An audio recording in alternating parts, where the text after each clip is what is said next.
노년은 현재를 즐기면서 사소한 일에도 기쁨을 느낀다. 나는 젊어서는 대문 소리가 나면 무슨 좋은 일이 있으려나 하고 기뻐했지만 나이를 먹고부터는 대문 소리가 들리면 무슨 귀찮은 일이 생기려나 하고 불안을 느끼게 된다. 본래 천재적인 사람은 평범한 사람들과는 달리 타고난 자질의 정도에 따라서 고독에 이르게 되지만 다음과 같은 두 가지 정반대의 감정을 느끼게 된다. 젊었을 때는 가끔 자신이 세상 사람들에게서 버림을 받고 있다고 느끼고 늙어서는 세상 사람들과 담을 쌓고 있다고 느끼게 된다. 그래서 인생의 후반은 악보의 후반처럼 전반에 비하면 애쓴 보람은 어느 정도 덜 느끼지만 침착성은 훨씬 커진다. 인간은 젊었을 때에는 이 세상에서 굉장한 행복이나 향락을 차지할 것으로 보이나 다만 그것을 찾아내기가 어렵다고 생각한다. 하지만 늙으면 인생에서는 아무것도 얻을 수 없다는 것을 알기 때문에 이를 완전히 단념하고 그럭저럭 참을 만한 현재를 즐기면서 사소한 일에도 기쁨을 느끼게 된다. 나이가 들면 인생의 이면을 발견한다. 성년에 도달한 사람이 세상을 살아가는 동안에 몸소 겪은 체험에서 얻은 것은 첫째로 편견이 없다는 것이다. 그는 처음부터 사물을 간단하게 보이는 그대로 받아들인다. 그런데 유년 시절이나 청년 시절에는 자기가 지어낸 망상이나 다른 데서 받은 편견이나 공상 등에 의해 이루어진 환영으로 세계의 참된 모습을 뒤덮거나 일그러뜨린다.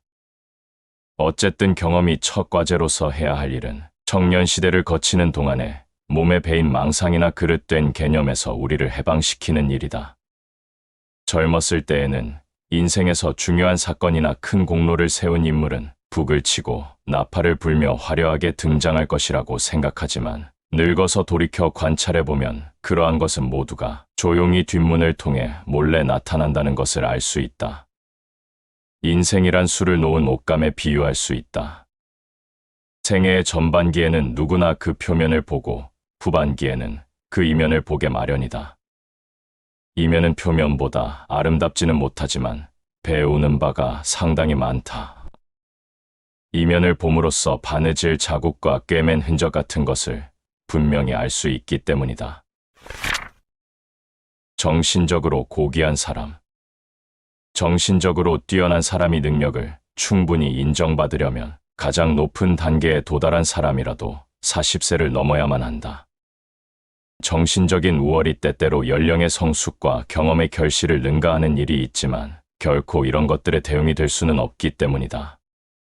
따라서 보통 사람도 능히 연령에서 오는 이런 자연적인 우월로 인해 젊은 청년들을 눈 아래 내려다볼 수 있다. 그러나 이것은 어디까지나 단지 인물에 대해서이며 작품에 대해서 하는 말은 아니다. 어느 면에서나 뛰어난 자는 자연으로부터 약속받은 것밖에 지니지 못한 인류의 6분의 5의 부류에 속하지 않는 사람으로 나이가 40세를 넘으면 어느 정도 인간에 대한 혐오를 느끼지 않을 수 없다. 그는 자기를 표준으로 하여 다른 사람들을 헤아려 보고는 가끔 기대에 어긋나는 것을 경험한다. 그리고 다른 사람들이 두뇌나 감수성면이나 그 밖의 어느 면으로 보더라도 자기보다는 뒤떨어져 있으며 자기와는 비교도 되지 않는다는 것을 알아차리고 다른 사람들과의 교제를 회피한다. 누구나 자기의 내적인 가치 정도에 따라 고독, 즉 자기 자신과의 교섭을 사랑하기도 싫어하기도 하는데 이러한 인간 혐오에 대해서는 칸트도 판단력 비판에서 취급하고 있다. 어떤 젊은이가 매우 조숙하여 곧 인간의 행위나 활동 요령을 알아차리고 기다렸다는 듯이 활개를 치고 돌아다닌다면 그것은 지성의 관점에서나 도덕상의 관점에서나 상서롭지 않은 징후로 잔재주의 표현이다. 이와 반대로 처세 방면에 서투르고 둔하고 졸렬하여 번번이 실수만 저지르는 자는 오히려 한층 더 고귀한 천성을 지니고 있다고 인정해도 무방하다. 노년기에는 낮이 무척 짧아지는 대신에 맑은 날씨가 계속된다. 청년 시절에는 시간이 가는 것이 무척 더디다. 자기의 생애에 대하여 이야기를 할 때 누구나 그 4분의 1에 해당하는 부분에 관해서는 그 밖의 4분의 3을 합친 것보다 더 많은 이야기를 할 수 있다. 이 기간은 계절에 있어서 봄과 마찬가지로 인생에서도 해가 너무 길어 지루하게 생각될 정도지만 인생의 가을에 접어들면 낮이 무척 짧아지는 대신에 맑은 날씨가 계속된다. 노년기에는 왜 과거의 생애가 그처럼 짧게 보이는 것일까? 그것은 조금도 소중할 것 없는 대부분의 불쾌한 일들이 기억에서 사라지고 극히 작은 부분만 남아있기 때문에 그 내용이 빈약해지고 길이도 짧아지는 데서 오는 것이다. 인간의 지능이 완전하지 못한 것처럼 기억도 불완전하여 일단 습득한 것도 거듭 연습하지 않거나 과거의 일도 몇 번씩 상기해 보지 않으면 어느새 망각의 연못에 잠겨버린다. 그러나 별로 중요하지 않은 일, 특히 불쾌한 일은 되도록 다시 생각하지 않는 것이 인간의 보편적인 행동이므로 이것들을 기억에 남겨두지 않게 되며 나이를 먹을수록 소중하지 않은 일은 더욱 많아지게 된다. 다시 말해서 젊었을 때 소중하게 생각되던 여러 가지 일들이 자주 반복되면 나중에는 소중하지 않은 일이 되어버리므로 우리는 젊었을 때의 일을 작년 이후의 일보다 더 분명히 떠올릴 수 있다.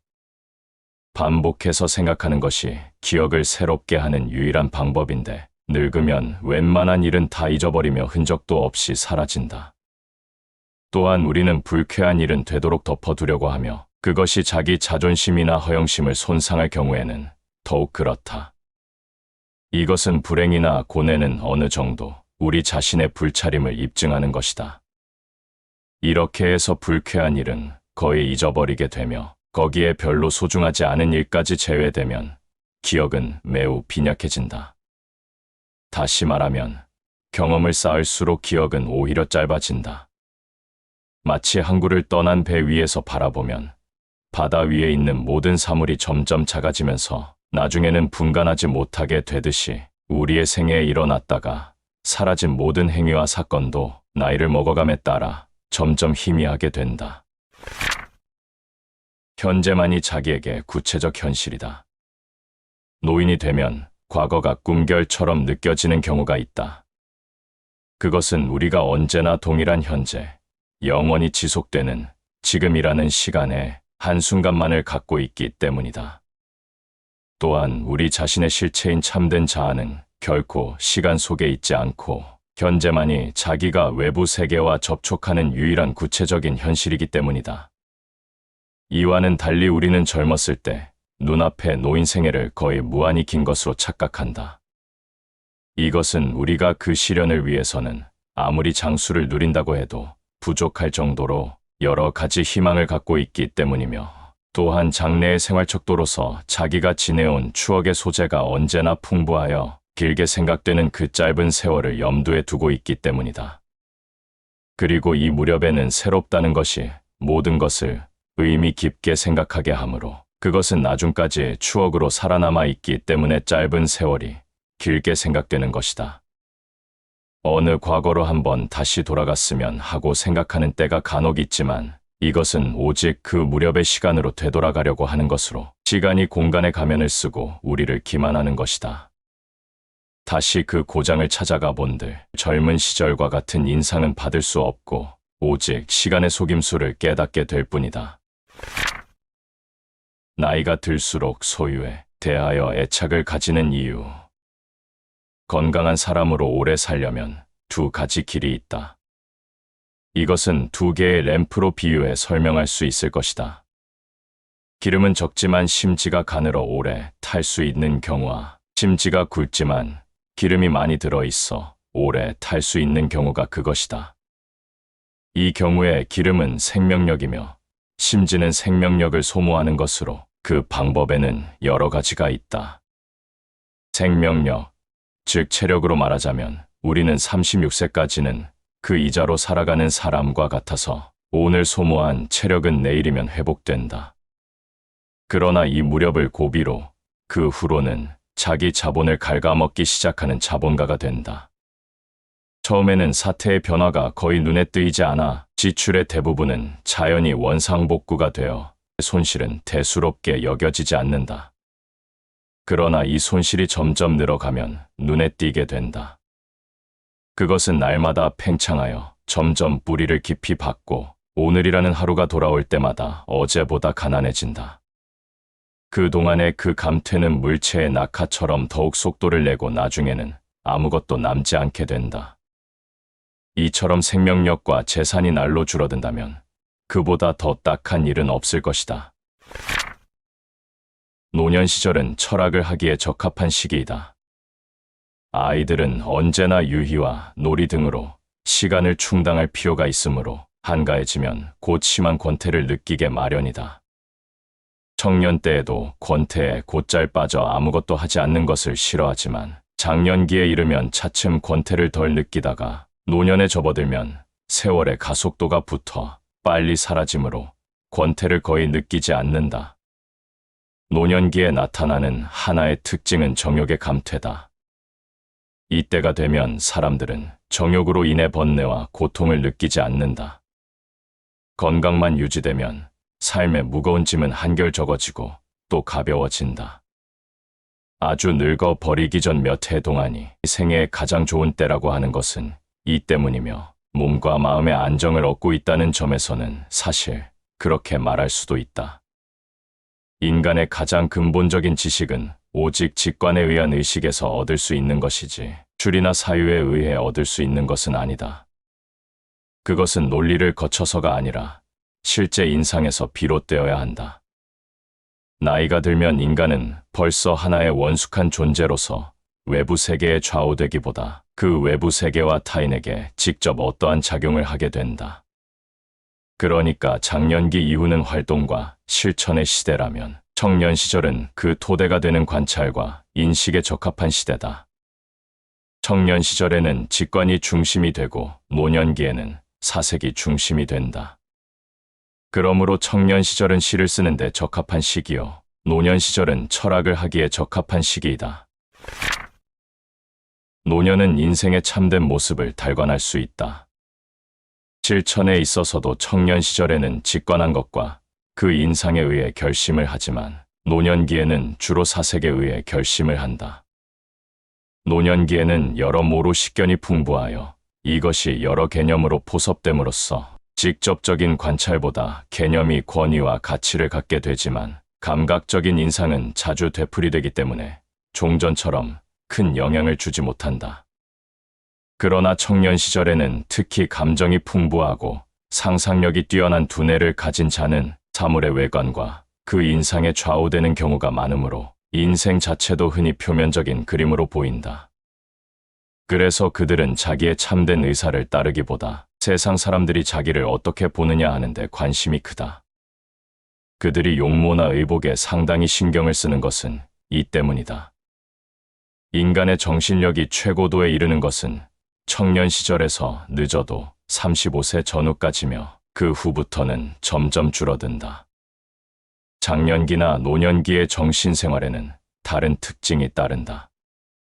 이 무렵에는 경험과 지식이 풍부하여 모든 사물을 여러모로 고찰하고 탐구해서 상호 연관성을 찾아내고 이에 대한 종합적인 정확한 지식에 의해 그 진상을 알아낸다.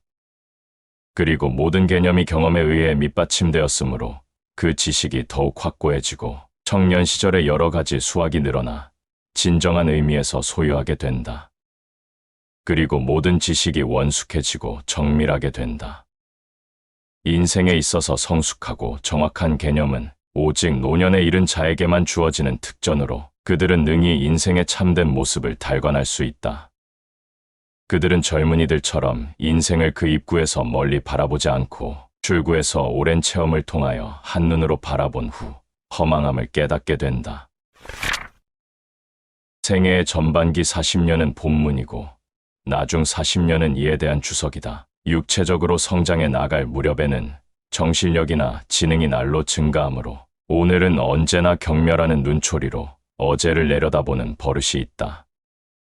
이 버릇이 습관이 되면 정신력이 저하되어 오늘은 오히려 존경심을 갖고 어제를 바라보아야 할 시기에도 우리는 자칫하면 자기의 젊은 날 업적과 식견을 과소평가하는 경향이 있다. 인간의 정신력을 성격이나 덕성처럼 선천적으로 타고난 것이라고 할 수는 없으며 적어도 전자가 후자와 같이 고정되어 있지 않고 많은 변화를 일으키는 것은 사실이다. 이와 같은 변화는 대체로 규칙적으로 일어나는데 이것은 정신력이 하나의 생리적인 소질이며 또한 경험에서 오는 소득이기 때문이다. 정신력은 차츰 발달되어 절정에 이르면 점차로 줄어들다가 나중에는 전혀 활동을 하지 못하게 된다. 그리고 그 토대가 되어 있는 사고와 인식의 내용이나 경험과 지식 및 여러 가지 판단 같은 것도 다 정신력이 왕성하여 절정에 도달하면 그 후부터는 서서히 감퇴되다가 결정적인 시기에 이르면 그 기능을 거의 잃어버리게 된다. 인간은 이처럼 변화하지 않는 성격과 변화하는 정신력의 두 가지 면으로 되어 있으므로 나이를 먹어감에 따라 안팎으로 여러 변화를 일으키는 것이다. 결국 생애의 전반기 40년은 본문이고 나중 40년은 이에 대한 주석이라고 비유해 말할 수 있다.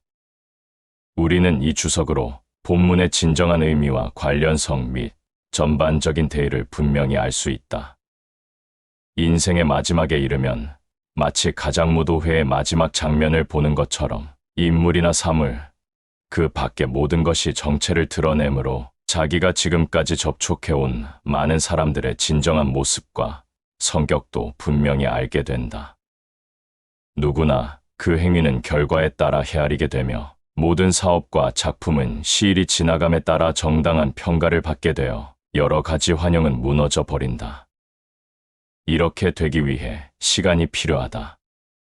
신기한 것은 인간이 자기 자신이나 그 목표 또는 세상의 다른 사람들과 자기의 관계에 대하여 생애가 끝날 무렵에야 겨우 올바로 인식하고 이해도 한다는 것이다. 우리는 자기 자신에 대하여 종전에 생각했던 것과는 달리 한결 열등시하는 경우도 있고 반대로 높이 평가하기도 한다. 이것은 사람들이 세상을 잘 모르고 인식의 목표를 너무 높은 데 두고 인생이 저열하다는 데 대하여 지금까지 뚜렷한 인식을 갖고 있지 못한 데서 비롯된다. 즉, 인간은 자기 수준에서 사물을 경험하는 것이다. 노년은 모든 것을 사실 그대로 해석하고 통찰한다. 어린아이가 눈앞에 보이는 여러 가지 물건을 잡으려고 손을 한사코 내미는 것은 그런 물건이 여러 모양으로 어린아이의 감각을 자극하여 욕심을 자극하기 때문이다.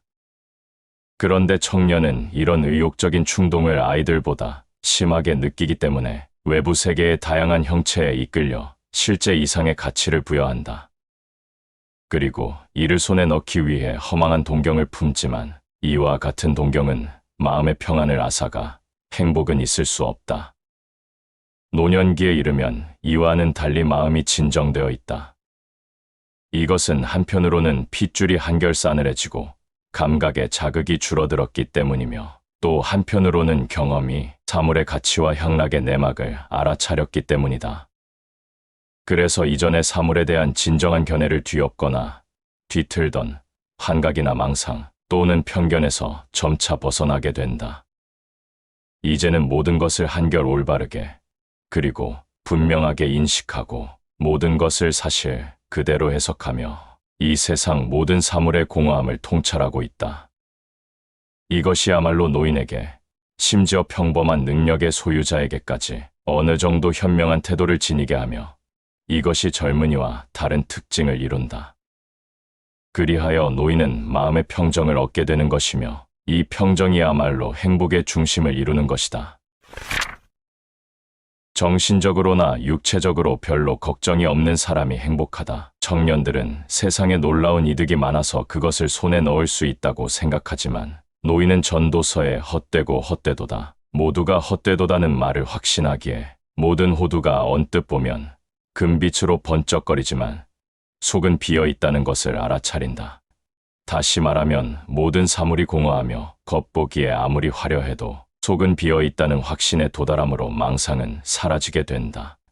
그는 벌써 궁궐이나 오두막이나 그 어디라도 행복이 깃들어 있다고는 꿈에도 생각하지 않는다. 그래서 정신적으로나 육체적으로 별로 큰 걱정이 없는 사람이 행복하다는 것을 깨닫는 동시에 부자건 가난뱅이건 고귀한 자와 천한 자를 막론하고 차별하지 않으며 마음의 평안을 얻어 세상의 모든 꿈결 같은 일에 대하여 냉정한 미소를 머금고 내려다보게 된다. 그리고 혼돈 속에서 깨어나 인간이 아무리 장식하고 분장하여도 그 표면적인 찬란한 빛을 통하여 인생의 보잘것없는 모습이 들여다보인다. 노인들의 특징은 망상에서 깨어난다는 것이다. 지금까지 삶의 매력을 주고 행위에 자극을 주던 환영은 사라지고 세상에서 겉보기의 공허함을 깨닫게 된다. 그래서 바라던 사물이나 탐내던 향락의 배후에는 극히 보잘것없는 것밖에 있지 않다는 것을 경험하고 우리의 존재가 커다란 빈곤과 공허에 지나지 않았다는 견해를 갖게 된다.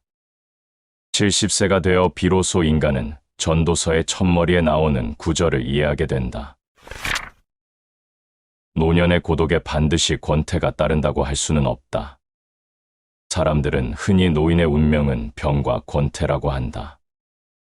병은 노인에게 결코 본질적인 것이 아니며 특히 그 사람이 장수하게끔 건장한 몸으로 태어나면 병은 별로 걸리지 않는다. 나이를 먹으면 분명히 고독에 잠기기 쉽지만 그렇다고 고독에 반드시 권태가 따른다고 할 수는 없다. 권태는 단지 감성적, 사교적 향락밖에는 알지 못하고 자기 정신을 풍부하게 할 줄도 모르며 그 힘을 발전시키는 것을 게을리하는 사람들만 말할 수 있는 일이다. 물론 늙으면 정신력도 감퇴되지만 힘이 아직 많이 남아있으면 권태를 극복하기에 부족함이 없을 것이다. 그리고 이것도 앞에서 말했지만 경험이나 지식 수련, 성찰 등에 의해 올바른 식견이 증가되며 판단은 날카로워지고 사리가 분명해지며 모든 사물에 대하여 총괄적으로 객관화하게 된다. 그렇게 되면 축적된 여러 가지 인식을 언제나 새롭게 종합하여 이 인식을 증가시킴으로써 내면의 교양은 모든 점에서 여전히 성장하고 정신을 활동시키며 이를 만끽할 수 있다. 그리고 이미 말한 바와 같이 늙으면 시간이 빨리 지나가므로 이것이 권태를 방지해준다. 체력은 이득을 위해 사용하지 않으면 감퇴하더라도 별로 곤란을 느끼지 않는다. 고령자에게 주는 최대의 선물은 잠자는 듯한 죽음이다. 만일 힘이 서서히 사라져 버리지 않는다면 죽는 것이 너무나 괴로울 테니 이것은 죽음을 맞이하는 준비다. 그러므로 고령자에게 주는 최대의 선물은 잠자는 듯한 죽음이다. 병에 의해서가 아니고 경련도 일으키지 않고 아무 감각도 느끼지 않는 평안한 죽음이다. 베다의 우파니샤드에는 자연적인 수명을 100세로 정했는데 당연하다고 생각한다. 나는 90세를 지난 사람만이 잠자는 듯한 죽음을 맞이할 수 있다고 생각한다. 앓지도 않고 졸도나 경련, 기침 소리 같은 것도 내지 않고 얼굴빛이 창백해지는 일도 없이 조용히 앉아서 식사를 마치고 죽을 수 있다. 아니, 죽는 것이 아니라 다만 사는 것을 그만두게 되는 것이다. 그 이전의 나이면 병으로, 즉 앞질러 죽는 것이다. 인간의 일생은 본래 길지도 짧지도 않다. 젊은이와 노인의 차이는 젊은이는 언제나 삶을 바라보고 노인은 죽음을 바라보는 데 있다. 늙으면 오직 죽음을 기다릴 뿐이지만 젊었을 때에는 인생을 기다리고 있다. 그런데 양자 중에서 어느 쪽이 더 위태로울까? 전체적으로 볼 때 인생은 이제부터 시작하기보다 끝내버린 쪽이 낫지 않을까? 어쨌든 너무 오래 살려고 하는 것은 터무니없는 소원이다. 인생의 종말은 출발점에 연결되어야 할 것이다. 죽음은 삶의 커다란 근원이며 모든 사람들은 죽음의 나라에서 파견되고 살아있는 모든 것들은 그곳이 고향이다. 우리가 여기서 이 모든 일이 일어나는 비밀을 꿰뚫는 능력을 갖고 있기만 하면 모든 것은 분명히 드러날 것이다. 오늘은 쇼펜하우어의 세상을 보는 방법에 나오는 내용을 같이 공부했다. 쇼펜하우어는 염세주의 철학자로 알려져 있다. 그는 현실 세계에 대한 강한 혐오감이 있었다. 인간계는 폭력과 부정이 여기저기에 만연되어 있고 사람의 인생은 죽음으로 끝나는 무의미한 비극이라고 했다. 사람은 이 세상에 살고 있는 한 욕망의 노예이며 하나의 욕망이 충족되면 곧 또 다른 욕망이 생기고 결코 만족하는 일 없이 존재 자체가 괴로움의 원인이 된다고 했다. 그는 우리는 일생 동안 다만 현재만을 가질 뿐이며 그 밖에는 아무것도 가질 수 없다고 말한다. 인간은 행복이라는 망상을 쫓지만 노년에 이르면 고통만이 실제하는 것을 깨닫게 되며 늙어 갈수록 행복보다는 견디어 나가기 쉬운 상태를 원한다고 했다. 우리는 일상에서 현재를 담보하여 미래가 오기만을 바라거나 지나간 과거를 후회하고 잊지 않는가. 나는 현재에 얼마나 집중하고 사는지, 항상 나중에 해야지 하는 생각을 하고 있지 않은지 다시 생각해 보았다. 불행하다고 느끼는 사람과 행복하다고 느끼는 사람은 엄청난 차이가 있는 것처럼 보인다. 하지만 그렇지 않다. 자신을 가두고 불행에 휘둘리는 사람과 그렇지 않은 사람의 차이는 세상을 바라보는 태도에 달려 있다. 같은 상황을 어떻게 보고 대처하느냐에 따라서 불행과 행복이 달라진다. 우리가 찾고자 하는 즐거움과 기쁨은 멀리 있는 것이 아니다.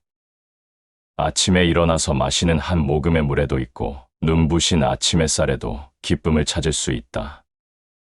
쇼펜하우어의 말처럼 그럭저럭 참을 만한 현재를 즐길 때 사소한 일에도 기쁨을 느끼게 될 것이다.